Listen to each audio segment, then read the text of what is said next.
Hay una pregunta que millones de personas han hecho alguna vez, pero que muy pocos se han detenido realmente a responder con profundidad. Una pregunta que parece simple en la superficie, pero que, cuando empiezas a escarbar en las capas de la historia, de los textos sagrados y de las tradiciones que el tiempo ha ido sepultando, revela algo que transforma completamente la manera en que lees la Biblia, en que entiendes la historia de la salvación y en que comprendes tu propio lugar dentro de ese relato eterno. La pregunta es esta: ¿cuál es la diferencia entre un hebreo, un israelita y un judío? Y antes de que pienses que ya sabes la respuesta, permíteme decirte algo. Casi todo lo que te enseñaron sobre esto es incompleto. No necesariamente falso, pero sí fragmentado, y los fragmentos, cuando se presentan como el todo, terminan siendo más engañosos que el silencio. Lo que voy a compartir contigo hoy no es una teoría de conspiración, ni una interpretación marginal, ni una narrativa inventada para provocar. Es una exploración honesta, fundamentada en los propios textos bíblicos, en la historia documentada y en las tradiciones que existieron mucho antes de que las instituciones modernas decidieran cuáles voces merecían ser escuchadas y cuáles debían quedar en los márgenes. Es una investigación que ilumina algo que casi nadie se detiene a observar.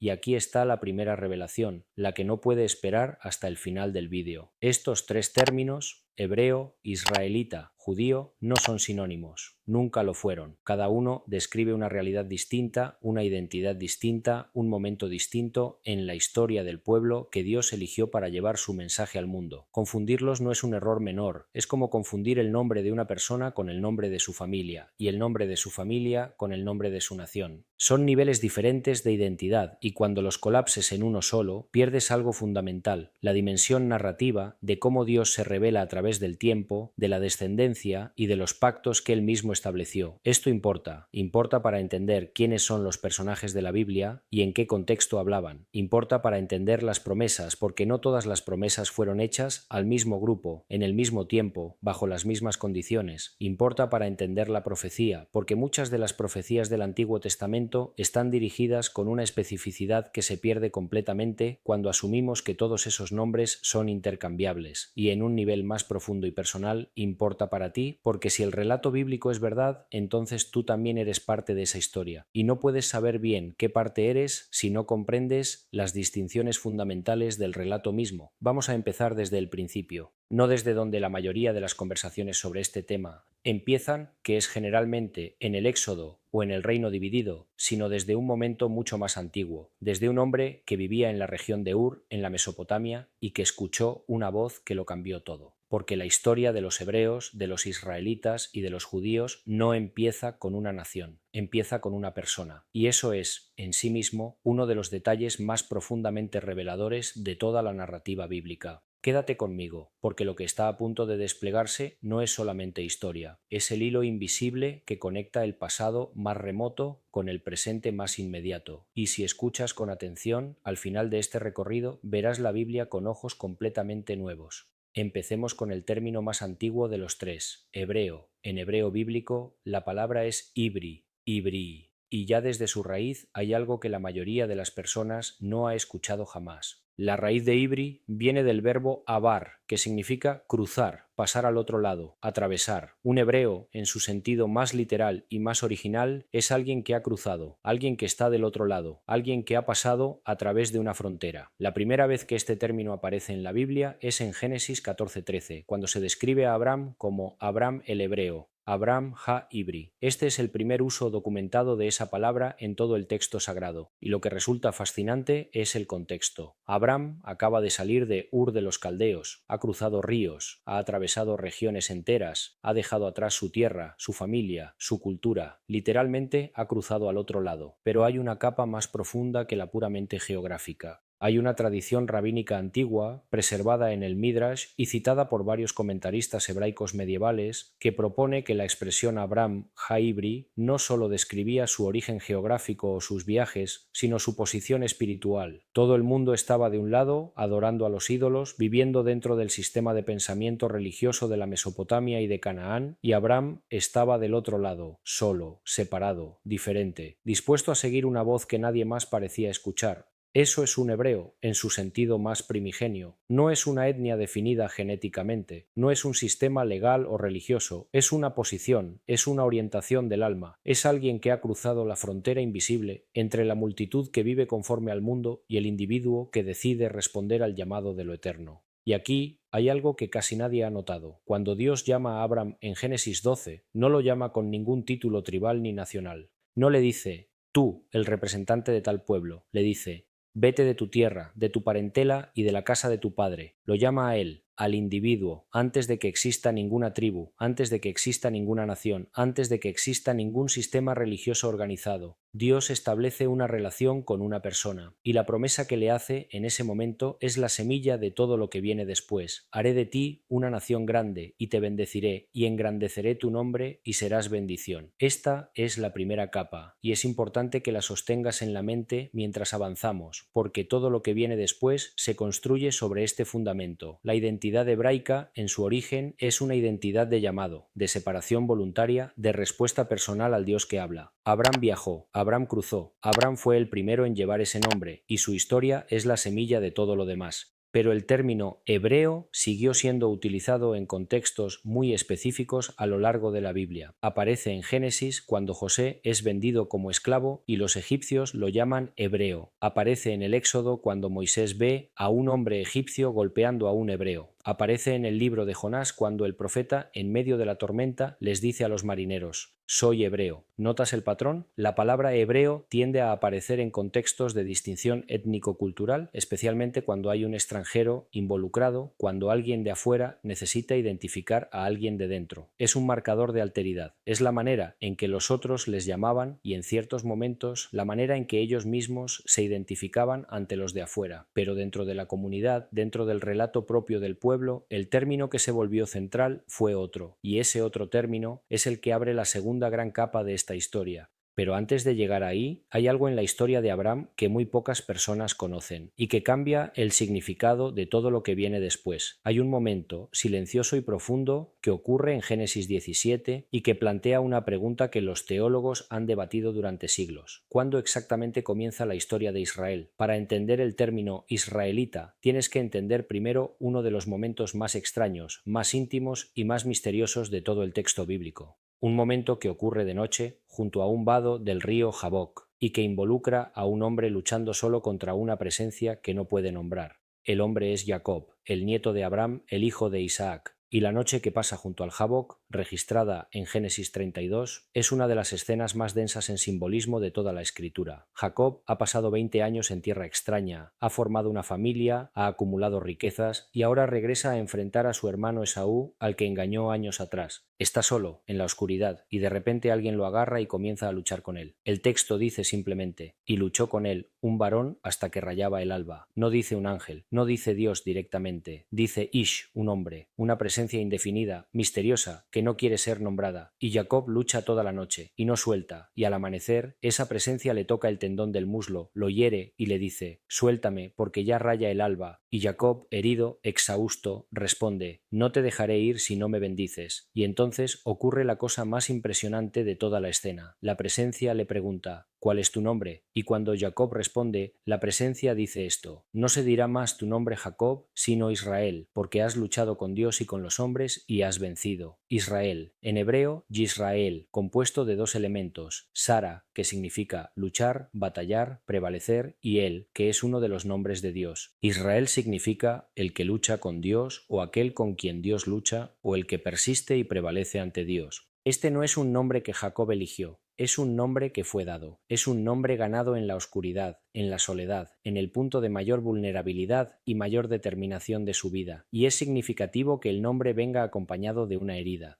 Jacob cojeó por el resto de su vida. La lucha lo marcó físicamente, permanentemente, y eso es parte del significado. El encuentro con lo sagrado no siempre te deja intacto. A veces te cambia de una manera que llevas en el cuerpo para siempre. Y aquí está el detalle que casi nadie ha notado con suficiente atención. El nombre Israel no es primeramente el nombre de una nación. Es el nombre de una persona transformada. Es el nombre que describe lo que Jacob fue, lo que hizo, lo que experimentó en esa noche de lucha. La nación que llevará ese nombre lleva en su identidad colectiva la historia de esa noche solitaria. Ser israelita, en su sentido original y más profundo, Es ser alguien que lleva en su historia, en su sangre, en su identidad colectiva, la marca de esa lucha con lo sagrado. Los 12 hijos de Jacob, los patriarcas de las 12 tribus, son los primeros israelitas en el sentido estricto del término. No los llamamos hebreos en este contexto, aunque también lo eran. No los llamamos judíos porque ese término todavía no existe. Los llamamos israelitas porque son hijos de Israel, de ese hombre que luchó toda la noche y no soltó. Y lo que se desarrolla a partir de aquí es la historia de una nación que llevará esa identidad de lucha y perseverancia como su marca más profunda. Una nación que descendería a Egipto, que sería esclavizada, que gritaría al cielo desde el fondo de su miseria y que escucharía una respuesta. Una nación que saldría de la esclavitud bajo el liderazgo de Moisés, que recibiría la ley en el Sinaí, que viajaría 40 años por el desierto, que conquistaría la tierra prometida, que establecería un reino, que lo vería dividirse, que sería llevada cautiva, que regresaría, que volvería a dispersarse. Una historia que no tiene paralelo en ninguna otra cultura de la tierra. Pero aquí es donde la historia se complica de maneras que la mayoría de los estudios bíblicos populares no abordan con suficiente honestidad, porque el pueblo de Israel, a partir del reinado de Salomón, no siguió siendo una unidad, se fracturó, y esa fractura tiene consecuencias directas para entender qué significó después el término judío y por qué los tres términos son tan importantes de distinguir. El Reino Unido de Israel, bajo Saúl, David y Salomón, duró aproximadamente 120 años, y cuando Salomón murió, alrededor del año 930 a.C., el reino se dividió en dos. En 1900. Al norte quedó lo que la Biblia llama el Reino de Israel, compuesto por 10 tribus, con su capital primero en Siquem y luego en Samaria. Al sur quedó lo que la Biblia llama el Reino de Judá, compuesto principalmente por las tribus de Judá y Benjamín, con su capital en Jerusalén. Esta división no fue menor, fue una ruptura profunda, política, religiosa y cultural, que tendría consecuencias que se extenderían a lo largo de siglos y que todavía resuenan en la actualidad. Los dos reinos siguieron caminos muy diferentes. El reino del norte, Israel, cayó bajo el dominio asirio en el año 722 a.C. El rey asirio Sargón II deportó a decenas de miles de israelitas del norte y los dispersó por el vasto territorio del imperio asirio. En su lugar, instaló poblaciones de otras regiones, que se mezclaron con los israelitas que permanecieron. El resultado fue el pueblo que el Nuevo Testamento llamará los samaritanos. Y las 10 tribus del norte se dispersaron de tal manera que la historia los llama con una expresión que lleva siglos resonando en los estudios bíblicos y en la literatura profética: las 10 tribus perdidas de Israel. El reino del sur, Judá, sobrevivió más tiempo. Cayó ante Babilonia en el año 586 a.C., cuando Nabucodonosor destruyó Jerusalén y el templo de Salomón y deportó a la mayor parte de la población a Babilonia. Pero a diferencia del reino del norte, esta deportación tuvo un desenlace diferente. Décadas después, el rey persa Ciro el Grande conquistó Babilonia y permitió que los exiliados regresaran a su tierra. Muchos de ellos regresaron, reconstruyeron el templo, reconstruyeron Jerusalén, y fue en este periodo, durante y después del exilio babilónico, cuando el término que hoy usamos con mayor frecuencia para hablar de este pueblo comenzó a adquirir su forma moderna. El término judío viene del hebreo Yehudi, que originalmente significaba simplemente perteneciente a la tribu de Judá o habitante del reino de Judá. Y esto es fundamental.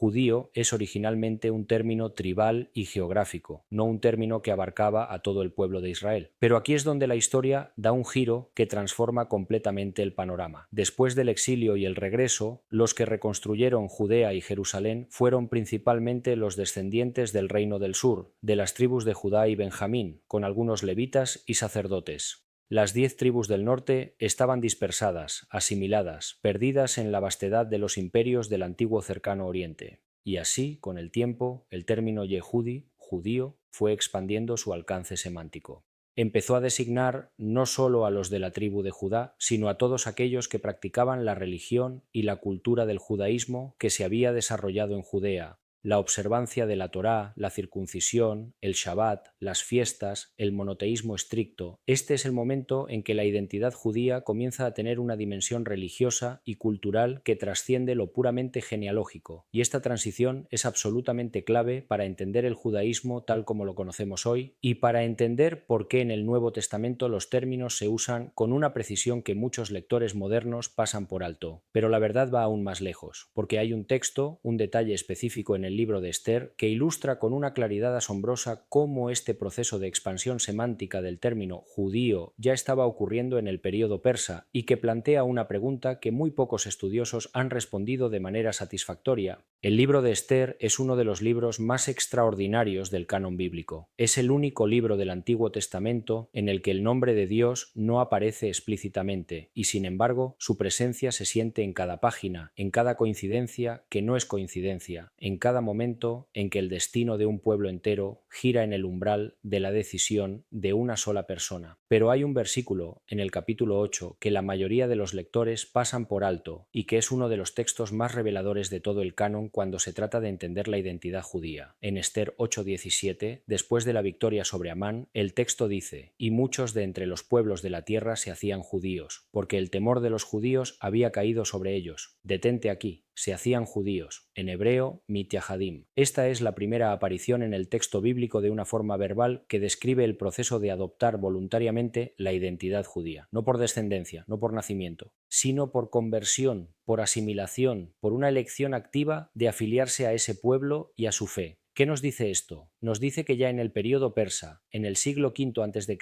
la categoría judío había comenzado a trascender su dimensión puramente genealógica. Personas que no descendían de Abraham, de Isaac ni de Jacob podían hacerse judíos. La identidad judía tenía una porosidad, una apertura que la narrativa popular moderna frecuentemente olvida, y esto conecta con uno de los temas más silenciados en las discusiones sobre la identidad bíblica, la diferencia entre ser hebreo por sangre, ser israelita por descendencia y pacto, y ser judío por práctica religiosa y cultural. Son tres círculos que se superponen, pero que no son idénticos, y confundirlos lleva a errores de interpretación masivos, tanto en teología como en historia. Pensemos en esto desde el Nuevo Testamento. Jesús de Nazaret fue llamado el Rey de los Judíos en su crucifixión.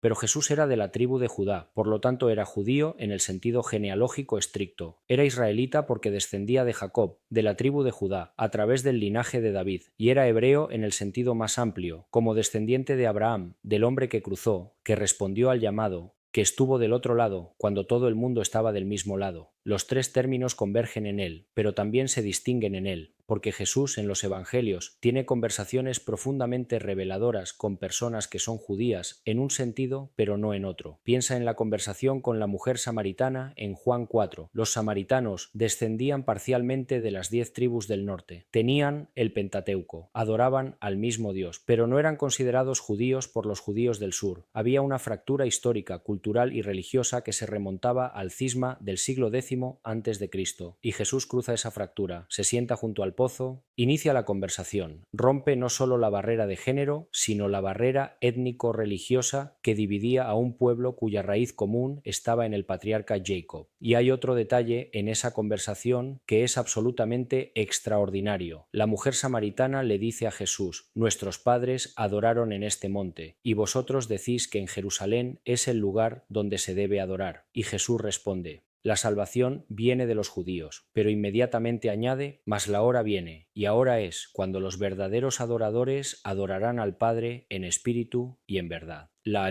salvación tiene una dirección histórica, genealógica, particular, pero el destino de esa salvación es universal. Y esa tensión entre lo particular y lo universal es el corazón mismo del mensaje del Nuevo Testamento. Hay en el período del Segundo Templo, entre el retorno del exilio babilónico y la destrucción del templo por los romanos en el año 70 después de Cristo, algo que los libros de historia religiosa estándar raramente explican con suficiente claridad. La identidad judía no era monolítica, era un mosaico de corrientes, de interpretaciones, de énfasis teológicos que coexistían y chocaban dentro de la misma comunidad.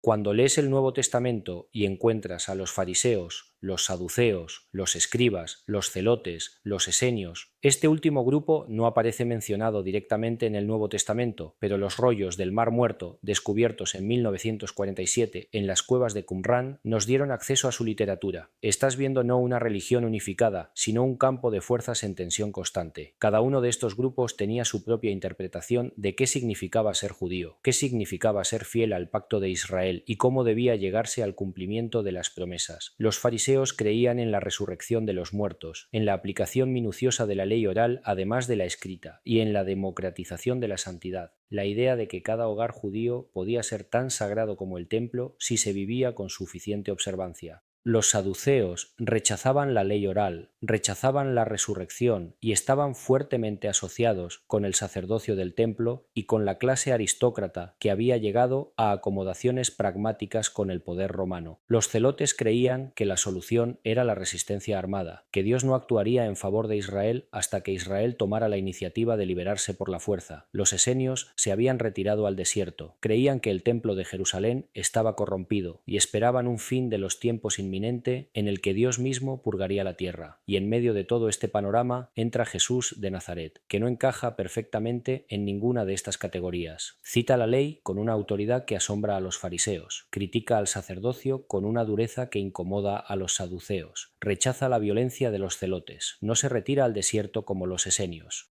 Y sin embargo, resuena con algo en todos ellos, porque apunta a algo que todos ellos, en sus mejores momentos, estaban buscando: la presencia real de Dios en medio de su pueblo. Pero aquí hay un detalle que casi nadie ha notado, y que es decisivo para entender la diferencia entre los tres términos que estamos explorando. Pablo de Tarso, en su carta a los Filipenses, se describe a sí mismo con una especificidad extraordinaria que en pocas ocasiones es analizada en su total profundidad. En Filipenses 3:5, él escribe: circuncidado al 8º día, del linaje de Israel, de la tribu de Benjamín, hebreo de hebreos, en cuanto a la ley, fariseo. 4 capas de identidad apiladas una sobre otra. Circuncidado al 8º día, marcador de observancia, del linaje de Israel, marcador genealógico que lo ubica como descendiente de Jacob, de la tribu de Benjamín, marcador tribal específico. Hebreo de hebreos, marcador cultural y lingüístico, que implica que no era un judío de la diáspora que había adoptado el griego como idioma principal, sino alguien formado en la lengua y las tradiciones hebreas propiamente dichas. En cuanto a la ley, fariseo, marcador de corriente teológica. Pablo, el mismo Pablo que escribirá que no hay judío ni griego, esclavo ni libre, hombre ni mujer, porque todos vosotros sois uno en Cristo Jesús, tiene perfectamente clara la distinción entre estos términos. No los usa como sinónimos, los usa como capas de una identidad compleja y particular, y luego, en el mismo pasaje, los pone todos en perspectiva. Pero todo lo que para mí era ganancia, lo he estimado como pérdida por amor de Cristo. Este es uno de los movimientos teológicos más audaces de toda la literatura religiosa de la antigüedad. Pablo no niega su identidad, no pretende que esas categorías son irrelevantes, las nombra con precisión y con orgullo, y luego dice que, comparadas con lo que encontró, todo eso es como pérdida, no porque sea falso o malo, sino porque hay algo que lo trasciende. Lleguemos ahora a la pregunta que inevitablemente surge en esta conversación, y que es tal vez la más delicada de todas. ¿Qué relación tienen los judíos de hoy con los israelitas y hebreos de la Biblia? Esta es una pregunta que no puede responderse de manera simplista, ni en un sentido que sirva para devaluar a ninguna comunidad humana, ni en un sentido que sirva para ignorar la complejidad histórica real. Merece ser respondida con honestidad, con rigor y con la misma actitud de humildad que el texto bíblico mismo parece exigir cuando se trata de los misterios de la elección divina. El judaísmo rabínico, que es el judaísmo que conocemos hoy, es el heredero directo del judaísmo fariseo del período del Segundo Templo.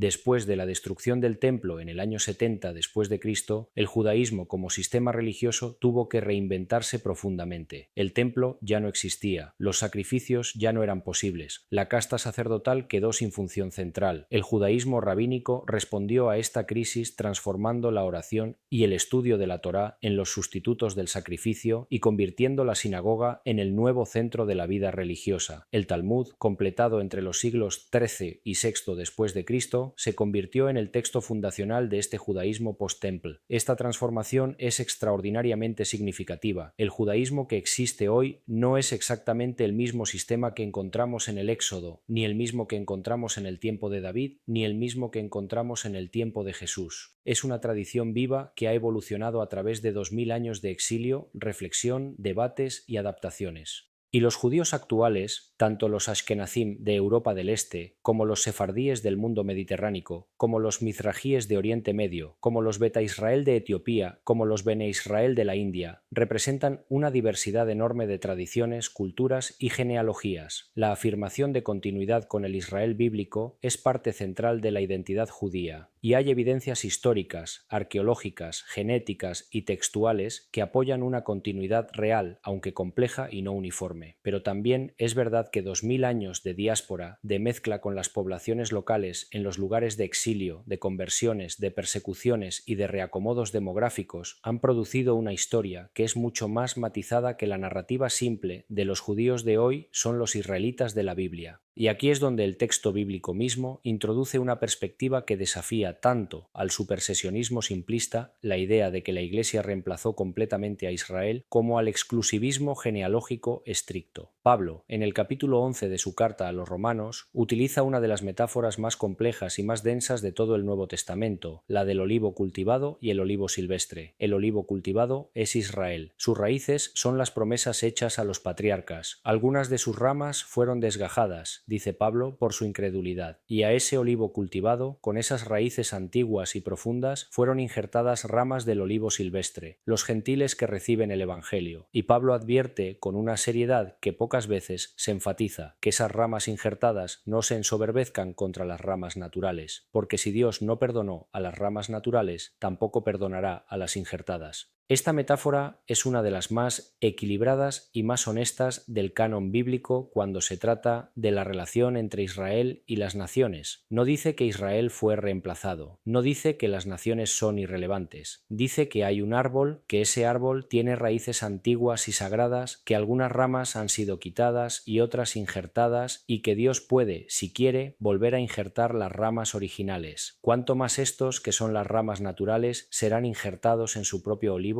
Hay una historia que todavía no ha terminado, un relato cuyo desenlace está, según el propio Pablo, en manos de Dios y no de ninguna agenda humana. Quiero llevarte ahora a una dimensión de esta conversación que raramente aparece en los vídeos populares sobre este tema y que creo que toca algo muy profundo en la manera en que entendemos la identidad, el llamado y la relación con lo sagrado. Una de las preguntas más persistentes en la historia de la teología y de la reflexión bíblica es esta: ¿quién es el verdadero Israel? ¿Es Israel una categoría genealógica? ¿Es una categoría religiosa? ¿Es una categoría espiritual? ¿O es algo más complejo que no cabe en ninguna de esas definiciones individuales? El libro de Génesis ya insinúa que la cosa no es tan simple como parece. La línea prometida no pasa por el hijo mayor de Abraham, sino por Isaac. No pasa por el hijo mayor de Isaac, sino por Jacob. La elección divina en la narrativa bíblica tiene una tendencia perturbadora a subvertir las expectativas del orden natural. Dios elige a Jacob antes de nacer. A Jacob amé, mas a Esaú aborrecí, cita Pablo en Romanos 9 tomando esa frase del profeta Malaquías, y luego añade, con una claridad que debería hacer temblar cualquier teología que afirme tener completamente domesticado el misterio de la elección. No es que la palabra de Dios haya fallado, porque no todos los que descienden de Israel son Israel. Lee eso de nuevo. No todos los que descienden de Israel son Israel. Pablo dice esto en el siglo I, no como una provocación, sino como una observación teológica que se desprende de la propia narrativa del Génesis. La identidad del verdadero Israel no se reduce a la genealogía, hay algo más. Hay una dimensión de fe, de respuesta al llamado, de perseverancia en la lucha, como aquella noche junto al Jabbok, que define la identidad más profunda de ese nombre, y esto tiene implicaciones enormes para la comprensión cristiana de la identidad del pueblo de Dios. Pablo desarrolla esta idea en Gálatas cuando dice: los que son de fe, esos son hijos de Abraham. Y más adelante: y si vosotros sois de Cristo, ciertamente linaje de Abraham sois y herederos según la promesa. Este es el movimiento teológico que el Nuevo Testamento propone, no la destrucción de la identidad bíblica de Israel, sino su extensión, su apertura a todos los que comparten la fe del Padre de los creyentes. ¿Recuerdas lo que significa el nombre hebreo? El que cruza, el que está del otro lado, el que respondió al llamado cuando todos los demás seguían en el mismo lugar. El Nuevo Testamento está diciendo que ese cruce no es únicamente biológico, es existencial, espiritual.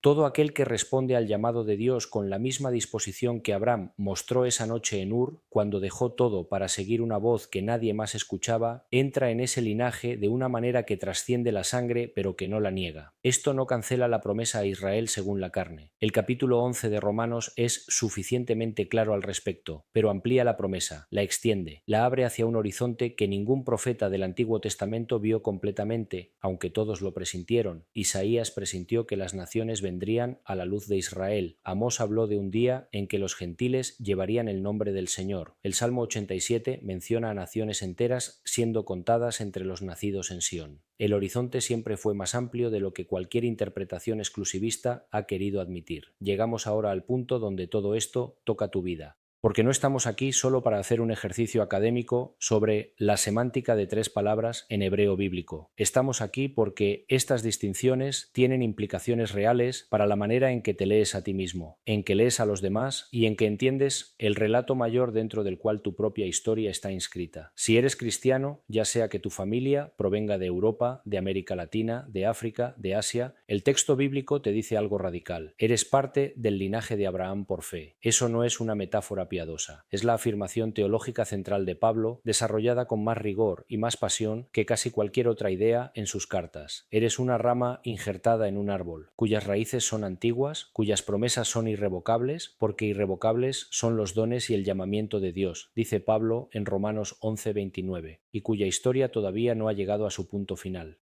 Si eres judío, de cualquiera de las tradiciones del judaísmo contemporáneo, el texto bíblico te recuerda que llevas en tu identidad colectiva la historia de esa noche junto al Jabok, la lucha que no suelta, la herida que se lleva para siempre como marca del encuentro con lo sagrado, que tu existencia misma, después de todo lo que el pueblo judío ha atravesado en su historia, la esclavitud en Egipto, el exilio babilónico, la destrucción del templo, las persecuciones medievales, la Shoah, es en sí misma un testimonio de algo que trasciende cualquier lógica puramente histórica o sociológica. Y si no encajas fácilmente en ninguna de estas categorías, si tu historia es más complicada, si tu fe es más sinuosa, si llevas dentro de ti preguntas que no han encontrado respuesta todavía, entonces escucha esto. El primer hebreo no era un sistema, no era una institución, era un hombre que respondió a una voz, que cruzó, que se puso del otro lado cuando todo el mundo seguía en el mismo lugar. Y la promesa que recibió ese hombre fue que en él serían benditas todas las familias de la tierra, todas, no algunas, no las que tienen la genealogía correcta, no las que tienen la terminología correcta, todas las familias de la tierra. Pero hay algo que quiero que consideres antes de cerrar esta exploración, algo que emerge de las profundidades mismas del texto bíblico y que plantea una pregunta que no tiene una respuesta fácil pero que es demasiado importante para ignorar. A lo largo de la historia, los 3 términos que hemos explorado, hebreo, israelita, judío, han sido usados no solo para describir identidades, sino para crear jerarquías, para excluir, para perseguir, para justificar atrocidades que contradicen en cada nivel los valores más fundamentales del mismo texto que pretenden honrar. El antisemitismo ha usurpado estos términos para sus propios fines durante siglos.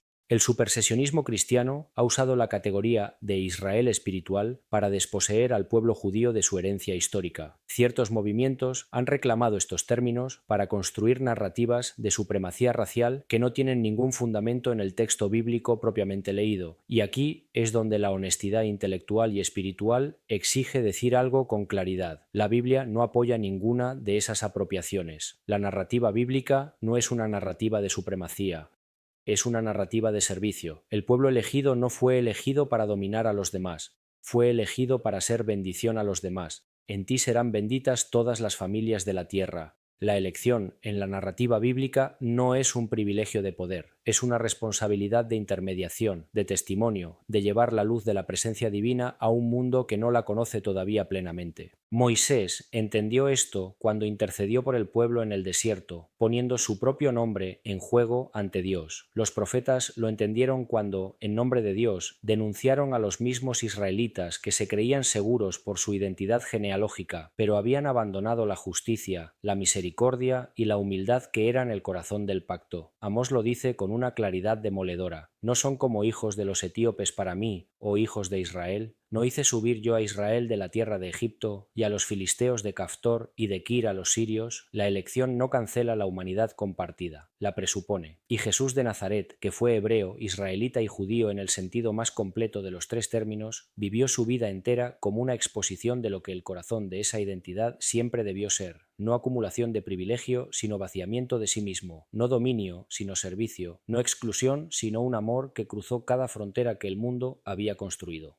Quiero contarte algo que ocurre a veces cuando la gente lee la Biblia con esta comprensión más matizada, más honesta, más estratificada de la identidad bíblica, algo que no es explosivo ni dramático, sino silencioso y profundo, como la mayoría de las transformaciones reales. Cuando dejas de leer judíos como si significara lo mismo que israelitas y israelitas como si significara lo mismo que hebreos, el texto bíblico gana una dimensión narrativa que estaba ahí todo el tiempo, pero que quedaba invisible. Empiezas a ver la historia de la salvación no como un monolito, sino como una historia viva, en movimiento, llena de tensiones y resoluciones, de promesas que se cumplen de maneras inesperadas, de identidades que se transforman en los momentos de mayor oscuridad, de apellidos que son ganados no por herencia, sino por lucha. Empiezas a ver que el mismo Dios que llamó a un hombre de Ur para que cruzara al otro lado es el mismo Dios que le dio a ese hombre un nieto que luchó toda la noche junto a un río y amaneció con un nombre nuevo y una cojera permanente. Es el mismo Dios que escuchó el grito de los esclavos en Egipto y respondió con fuego y con maravillas. Es el mismo Dios que habló por los profetas cuando el pueblo se alejaba. Es el mismo Dios que, según el testimonio del Nuevo Testamento, se hizo carne y habitó entre nosotros en la persona de Jesús, nacido de mujer, nacido bajo la ley, para rescatar a los que estaban bajo la ley, para que recibiéramos la adopción de hijos. Adopción, esa palabra en el griego del Nuevo Testamento es huiotesia, y es uno de los términos más cargados de significado teológico en todo el corpus paulino. No es una adopción que borra el pasado, es una adopción que te inscribe en una historia que te precede por milenios. Una historia que tiene sus raíces en Ur de los Caldeos, en el vado del Jaboc, en el Sinaí, en Babilonia, en Belén, en Gólgota, y que tiene su horizonte en algo que todavía no hemos visto del todo, pero que todos los que han amado este texto han presentido en los momentos más lúcidos de su existencia. Antes de cerrar, hay una pregunta que quiero dejarte. No para que la respondas ahora mismo, sino para que la lleves contigo, para que la dejes trabajar en ti en los días que siguen, en los momentos de silencio, en esas noches en que el alma también lucha junto a un río y no quiere soltar. La pregunta es esta: si la identidad de los hebreos en su origen no era genealógica sino de llamado, el que cruza, el que responde, el que se pone del otro lado, entonces, ¿cuál es tu relación con ese llamado? No en términos de etnia, ni de denominación religiosa, ni de sistema de creencias heredado, sino en términos de esa disposición fundamental del alma que Abraham mostró esa noche en Ur, la disposición a salir, a cruzar, a dejarlo conocido y seguir una voz que no todo el mundo escucha. Porque si el texto bíblico es lo que afirma ser no solo un registro histórico, sino una palabra que habla, que sigue hablando, que tiene la capacidad extraña y perturbadora de llamar a personas en todos los tiempos y en todos los lugares, entonces la pregunta no es solamente académica, es personal, es urgente, es la pregunta que Jacob tenía que responder esa noche junto al Jaboc, y que él respondió de la única manera que producía una transformación real, no soltando. La herida que te deja ese encuentro no es un fracaso, es la marca del encuentro, y el nombre que recibes al amanecer no es el que el mundo te ha dado, es el que viene de ese combate silencioso, de esa perseverancia en la oscuridad, de esa negativa a soltar aunque todo en ti quiera rendirse. Hay personas que llevan siglos leyendo este texto y nunca lo han escuchado hablarles de esta manera. Y hay personas que lo abren por primera vez y sienten que alguien les está describiendo algo que vivieron pero que no tenían palabras para nombrar. La distinción entre hebreo, israelita y judío no es un tema para especialistas. Es un mapa de la manera en que Dios se revela progresivamente, a través del tiempo, a través de personas concretas, a través de momentos de crisis y de transformación, a través de pactos que no son cancelados sino cumplidos y expandidos. Es un mapa que puede ayudarte a entender mejor dónde estás tú en esa historia. Y esa historia, a diferencia de la mayoría de las historias humanas, todavía no ha llegado a su último capítulo. Hay algo que el tiempo no puede borrar y que emerge con claridad cuando contemplas esta historia desde la distancia que hemos recorrido juntos en este vídeo. Abraham cruzó, Jacob luchó, Moisés intercedió, los profetas hablaron en la oscuridad. Un pueblo sobrevivió lo que debería haberlo destruido, no una vez, sino muchas veces. Y cada vez que fue destruido, resurgió con una pregunta más profunda en sus labios y con una esperanza más extraña en el corazón. Esa resiliencia no se explica solamente por factores sociológicos o por lazos comunitarios, aunque ambos son reales y relevantes. Hay algo en la historia de este pueblo que apunta a algo que está más allá de lo que cualquier categoría puramente humana puede contener. Algo que el texto bíblico bíblico llama la fidelidad de Dios a sus promesas. Las promesas hechas a Abraham no tienen fecha de vencimiento en el texto bíblico. Irrevocables son los dones y el llamamiento de Dios. Esas palabras de Pablo en Romanos 11 no son una declaración académica, son una afirmación de fe que tiene implicaciones enormes para la manera en que entendemos la historia, el futuro y el papel de Israel en todos sus sentidos en el relato que está todavía desplegándose. ¿Qué significa esto para ti en este momento de tu vida? Significa que eres parte de algo más grande que tu propia historia personal, que el texto que tienes en tus manos o en tu mente o en la memoria que heredaste de quienes te precedieron es más profundo, más rico y más actual de lo que probablemente te han enseñado. Significa que las palabras tienen peso, que los nombres importan, que las distinciones no son triviales y que cuando el Espíritu Santo inspiró a los escritores de la Biblia para usar términos específicos en contextos específicos, esa especificidad no fue accidental, fue intencional, y comprenderla te abre una dimensión del texto que de otra manera permanece cerrada. Hay una invitación implícita en todo lo que hemos explorado hoy, la misma que estaba implícita en el llamado de Abraham, la misma que estaba implícita en la lucha de Jacob, la misma que estaba implícita en cada profeta que habló en nombre de un Dios invisible ante audiencias que preferían no escuchar. La invitación a cruzar, a estar del otro lado, a seguir siendo curioso, honesto, dispuesto a revisar lo que creías saber, a dejar que el texto te desafíe en lugar de solo confirmar lo que ya piensas, porque la Biblia, leída con ojos genuinamente abiertos, tiene esa capacidad perturbadora y maravillosa de darte más de lo que pediste cuando llegaste a ella. Y si hoy te llevas de este vídeo una sola cosa, que sea esta: los tres términos que exploramos, hebreo, israelita, judío, no son etiquetas intercambiables, son capas de una historia que Dios fue revelando progresivamente, en la que cada nombre corresponde a un momento de encuentro, de transformación y de promesa, y esa historia no te es ajena. Eres parte de ella de maneras que quizás todavía estás descubriendo. La pregunta que queda abierta, la que te acompaña desde aquí hacia adelante, es sencilla y al mismo tiempo es una de las más profundas que un ser humano puede hacerse. ¿Qué lado del río estás dispuesto a cruzar?